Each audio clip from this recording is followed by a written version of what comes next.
kada videos natin mga guys, magshe-share ako sa inyo ng ating mga YouTube tutorial na magiging kapaki-pakinabang kung kayo ay nagsisimulang mag-YouTube.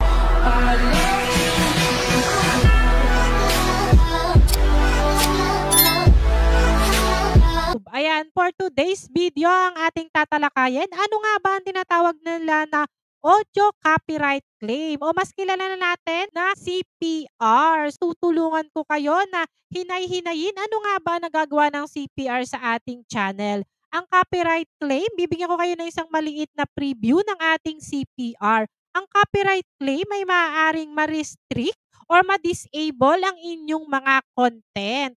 Maaaring maapektuhan ang inyong mga content. Halimbawa kung kayo ay monetized channel, ayan, maaaring yung inyong content na nakakuha ng CPR, ineligible siya para sa mga ads or yung mga papasok na ads mawawala. Kaya mga guys, yung content nyo, hindi siya mape-play sa ibang bansa. Paano nga ba natin nakukuha ang ating CPR? Ang ating audio copyright claim mga guys, makukuha nyo yan once na yung in-upload nyo na content ay merong music na pag-aari ng iba. Pero kasi tayong music mga guys na maaari nyong gamitin or yung may mga music tayo na kailangan may license kayo para magamit nyo sa inyong content. So tuturuan ko kayo kung paano tayo mag-replace ng ating audio copyright claim. Ayan mga guys, mag-sign in lang kayo ng inyong YouTube. Ayan, i-click nyo lang, sign in tayo mga guys. Pagkatapos natin mag-sign in mga guys, i-click nyo lang po ulit ang inyong profile. I-click nyo po yung ating YouTube Studio. Click nyo lang po ang ating YouTube Studio.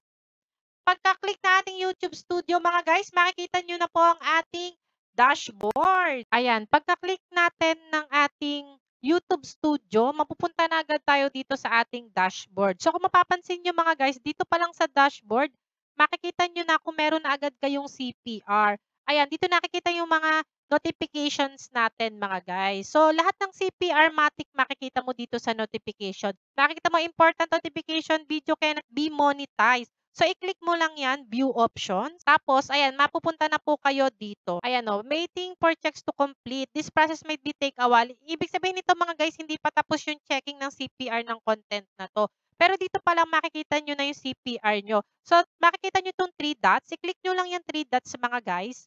Meron ka dyang option. Pwede mong i-trim out, replay song, mute, or dispute. So, kapag trim out segment mga guys, yung mismong may CPR dun sa content nyo, mawawala siya, ikakat nyo po siya.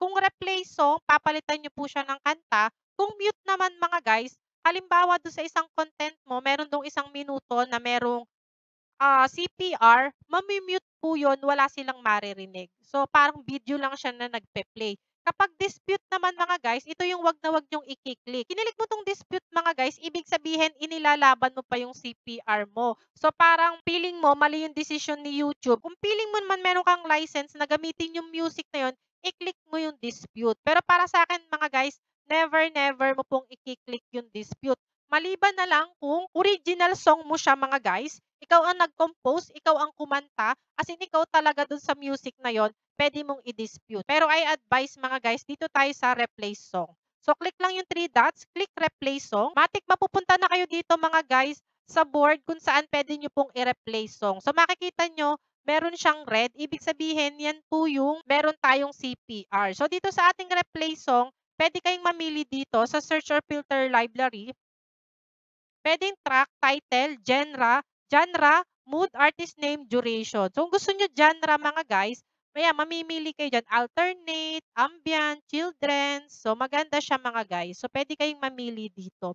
So, halimbawa dito tayo sa, ayan, apply mo lang yan. Click apply. Kung gusto mong pakinggan yan mga guys, i-click mo lang ito. Ito may playback. Maririnig mo na po siya. So, ayan, click mo lang din siya. Pwede kayong mamili dyan. O, diba? Tapos, halimbawa, nagustuhan mo na to, nakapamili ka na, yan na yung gusto mo, click mo lang to add. Matik, pagka-click mo ng add mga guys, mapupunta po siya doon sa music na may CPR. Pag nakita nyo nag-blue siya mga guys, ibig sabihin, na-cover na yung buong CPR. Halimbawa, yung napili mo pong kanta, is i-remove natin mga guys ha. Halimbawa, yung napili mo pong kanta, ito, 1 minute, add natin. Mapapansin nyo guys, kulay red pa po siya.